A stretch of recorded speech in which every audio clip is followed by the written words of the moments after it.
जय हिंद, जय भारत, जय छत्तीसगढ़। स्वागत है आप सभी का एजुकेशन हब में। आज हम लोग देखने वाले हैं जियोग्राफी के एक इम्पॉर्टेंट चैप्टर हाइड्रोस्फीयर के बारे में। ठीक है, हाइड्रोस्फीयर जो है उसे जल मंडल के नाम से जाना जाता है, यानी कि जल जो है पृथ्वी में किस प्रकार से फैला हुआ है, क्या क्या है, इसके बारे में देखेंगे। जल मंडल देखिए, पृथ्वी में जो पृथ्वी का अगर 100% भाग लें तो उसमें केवल और केवल 29% हिस्सा जो है वह भूमि है और 71% हिस्सा जो है वह पानी है। ठीक है, 71% हिस्सा जो है वह जल से भरा हुआ है और इस 71% में से केवल और केवल 2% जल ही है जो पीने योग्य है। ठीक है, बाकी सब का सब वेस्टेज है।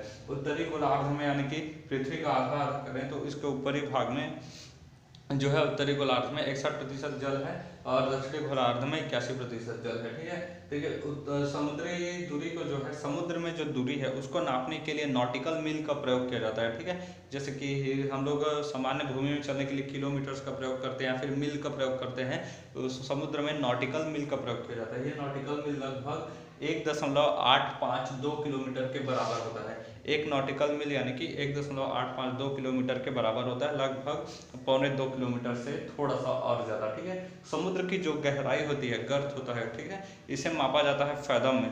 फैदम जो होता है, एक फैदम 6 फीट की ऊंचाई का, 6 फीट की गहराई का एक फैदम मानते हैं। ठीक है, उनके मान लीजिए मेरा हाइट जो है 5.5 फुट है और मैं हाथ को इस प्रकार से करके जो है समुद्र में मतलब पानी में गया। ठीक है, तो सामान्य हमारा जो छत्तीसगढ़ है तो वहाँ गांव के इलाके में क्या करते हैं कि पानी कितना गहरा है किस स्थान पर, ये मापने के लिए पानी में जाते हैं, कूद जाते हैं और इस प्रकार से हाथ को करके करते हैं। तो लगभग ये 6 फुट की आँखा का ये हो जाता है। ठीक है, 6 फुट या फिर उससे ज़्यादा, कई लोग इंसान लोग ही 6 फुट के होते हैं। ठीक है, तो उसे कहा जाता है एक पोरिस। ठीक है, छत्तीसगढ़ी में एक पोरिस कहा जाता है, वो लगभग 6 फीट का होता है, यानी कि एक फैदम जो है 6 फीट का हुआ। तो ये समुद्र में जो छुपा हुआ वस्तु है उसका पता लगाने के लिए सोनार का प्रयोग किया जाता है। देखिए आजकल युद्ध जो है वो काफ़ी टेक्नोलॉजी से भरा पूरा हो गया है, जिसकी वजह से आजकल जो होता है पनडुब्बियाँ आती हैं। समुद्र मतलब समुद्री जहाज जो होते हैं उनमें पनडुब्बियाँ होती हैं जो कि पानी के अंदर ही रहते हैं। ठीक है, सब न्यूक्लियर सबमरीन वाला होता है पनडुब्बी।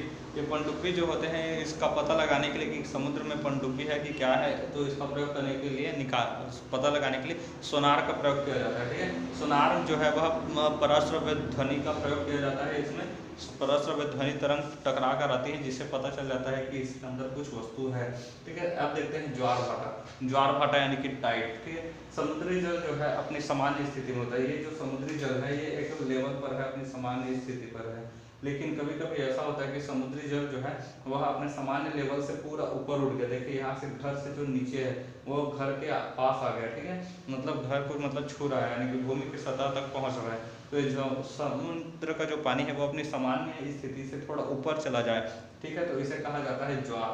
और यदि समुद्र का पानी जो है वो सामान्य स्थिति से बहुत नीचे आ जाए तो उसे कहा जाता है भाटा, यानी कि दोनों मिलाकर ज्वार भाटा हो जाता है। ठीक है, देखिए जब ज्वार आता है तो ज्वार जब आता है तो मछलियाँ जो है वो ऊपर ऊपर आ जाती हैं। ठीक है, जो क्योंकि ज्वार आता है ना कि पानी ऊपर ऊपर भागने लगता है, तो इतनी मछलियाँ होती हैं नीचे की सब ऊपर ऊपर आने लगती हैं। कई बार ज्वार के आने के बाद जब भाटा होता है यानी कि चला जाता है, नीचे हो जाता है, पानी सामान्य स्थिति में आ जाएगा, तो देखेंगे समुद्र तट पर मछलियाँ या फिर बहुत सारे जीव जो हैं आकर पटक दिया जाता है उनको, मतलब पटकाए रहते हैं, पानी ला कर उसको पटक देती है। और इसी कारण जो है इतना झेलाव होता है, तरंग होता है कि समुद्र का जो जहाज होता है, समुद्री जहाज को समुद्र के किनारे लाने के लिए ये काफ़ी मददगार होता है। ठीक है, समुद्री जहाज़ों को बंदरगाह तक लाने के लिए ज्वार जो है वह काफ़ी महत्वपूर्ण होता है। ठीक है, सामान्य स्थिति से नीचे उतर जाना भाटा कहलाता है। इसके लिए 3 कारक जिम्मेदार हैं। एक होता है सूर्य का गुरुत्वाकर्षण, दूसरा होता है चंद्रमा का गुरुत्वाकर्षण और तीसरा होता है पृथ्वी की घूर्णन गति।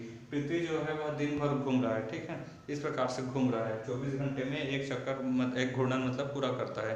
तो पृथ्वी जो है, मान लीजिए हम लोग एक थाली लेंगे, थाली में उसमें अगर पानी रखा जाए, पानी को लेकर इस प्रकार से घूमेंगे, एक सतत रफ्तार से भी घूमते रहेंगे तो पानी जो है थोड़ा थोड़ा छलकता रहता है, इसी वजह से आता है ज्वार भाटा। ठीक है, और एक होता है सूर्य और पृथ्वी का सूर्य और चंद्रमा का गुरुत्वाकर्षण, इसके वजह से भी ज्वार भाटा आते हैं। ठीक है, देखिए ज्वार भाटा जो है वो लघु ज्वार भाटा और बृहद ज्वार भाटा इस प्रकार से आते हैं। जब चंद्रमा सूर्य और पृथ्वी इस प्रकार से 90 डिग्री का कोण बनाए, ठीक है, यानी कि सूर्य जो है पृथ्वी के सामने हो और उसके बगल में चंद्रमा हो, तो इस प्रकार की जो स्थिति बनती है तो उसके वजह से आता है लघु ज्वार भाटा, जिसे निप टाइड के नाम से जाना जाता है। और दूसरा होता है वृहद ज्वार भाटा। इसमें पृथ्वी, सूर्य, चंद्रमा तीनों एक ही दिशा में होते हैं, ठीक है, एक लाइन में होते हैं 180 डिग्री पर। उसे कहा जाता है वृहद ज्वार भाटा यानी कि स्प्रिम टाइट, ठीक है। अब होता है सागर का तल, सी लेवल, ठीक है। सागर का जो सामान्य एक तल होता है, ऊपरी सतह, इसे कहा जाता है, समुद्र के ऊपरी सतह को कहा जाता है सागर तल। एक होता है नीतल, समुद्र का जो निचला भाग होता है उसे कहा जाता है नीतल, ठीक है। नीतल जो है वो बहुत ही गहरा होता है और इस पे गहराई पर जो जीव पाए जाते हैं उन्हें बैंथिक जीव के नाम से जाना जाता है, ठीक है, बैंथिक जीव के नाम से जाना जाता है समुद्र की गहराई पर पाए जाने वाले जीवों को। देखिए मग्न तट, मग्न तट क्या होते हैं, भूमि से सागर के आसपास वाला भूमि है, उस भूमि से अगर थोड़ा थोड़ा नीचे आते जाएंगे तो लगभग 100 फैदम यानी कि 600 फीट, लगभग 200 मीटर का, ठीक है, 200 मीटर की गहराई तक हम लोग जाएंगे तो वहाँ बहुत ज़्यादा मतलब ढाल नहीं होता है, एक ही बार ढाल नहीं होता है। यहाँ जो ढाल होता है यह लगभग 1 डिग्री से लेकर 3 डिग्री के आसपास ये मग्न तट में ढाल होता है, मतलब एकदम थोड़ा सा ढाल होता है। मतलब ये है कि इसमें जो उतरते जाएंगे धीरे धीरे पानी का लेवल हमारा ऊपर तक पहुंचता जाएगा, एक ही बार हचाक से नीचे नहीं गिर जाएंगे, ठीक है। तो ये 200 मीटर का जो एरिया है, 600 फीट लगभग 100 फैदम का, वह कहलाता है मग्न तट, ठीक है। और मग्न तट से और नीचे आएंगे तो वहां से फिर शुरू हो जाता है मग्न ढाल, जो कि एकदम हचाक से नीचे जाने वाला होता है, ठीक है। मग्न ढाल जो है वो सीधा नीचे धंस जाता है। इसकी जो गहराई होती है 600 फैदम से लेकर 3000 फैदम तक की हो सकती है। इसमें सर्वाधिक निक्षेपण होता है, ठीक है। जो मग्न तट होते हैं उसमें 20% पेट्रोलियम पाए जाते हैं और मग्न ढाल जो होता है उसमें 80% में पेट्रोलियम जो है यहीं से पाए जाते हैं, ठीक है। ये जो 80% पेट्रोलियम है वहीं आसपास वाले क्षेत्र में बहुत बड़ी बड़ी मछलियाँ भी इस मग्न ढाल में पाई जाती हैं।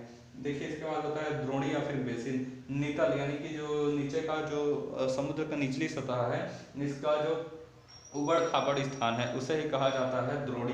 द्रोणी यानी कि उबड़ खाबड़ इसलिए क्योंकि वहाँ भी छोटे छोटे चट्टान टीले टाइप के होते हैं, पत्थर वगैरह, ठीक है, तो इस वजह से उबड़ खाबड़ गड्ढा के समान दिखाई देता है। देखिए इसके बाद होता है एक तो खाई, खाई जो होता है सबसे गहरी द्रोणी होती है, एकदम नीचे जो द्रोणी होती है उसे खाई के नाम से, गर्त के नाम से जाना जाता है। एक होता है कटक, समुद्र के बीचों बीच में इस प्रकार से पहाड़ी आ जाती है तो उसे कहा जाता है कटक के नाम से जाना जाता है, ठीक है। इसकी लंबाई कभी कभी समुद्र में बहुत लंबा हो सकता है, लगभग 7000 किलोमीटर की लंबाई तक भी हो सकता है, इसलिए इसे मध्य सागरीय पर्वत के नाम से या फिर मध्य सागरीय कटक के नाम से जाना जाता है। एक होता है समुद्री पहाड़ी, समुद्र के अंदर से ही कोई पहाड़ी है जो कि ऊपर निकली हुई होती है, इस प्रकार से इसे कहा जाता है समुद्री पहाड़ी। कभी कभी इस कटक से ही ना कुछ कटक थोड़े से बड़े हो जाते हैं जिसकी वजह से टाइटैनिक जैसे जहाज जो है इससे टकरा जाती हैं। जो पर्वत होते हैं इस पर्वत के ऊपरी जो पीक होती है, सबसे ऊपरी जो ऊंचाई होती है पीक, उसे कहा जाता है चोटी, ठीक है। बिल्कुल जो हमारे सामान्य भूमि पर होने वाले पर्वत है उसी प्रकार से समुद्र में भी पर्वत, ये भी बिल्कुल भूमि ही है, लेकिन बस वहाँ पर पानी भर गया है गड्ढा होने के कारण से, यही बस है, ठीक है। तो ये सब जलमंडल के बारे में थे और जो है इसके बारे में पढ़ेंगे नेक्स्ट क्लास में। तब तक के लिए जय हिंद।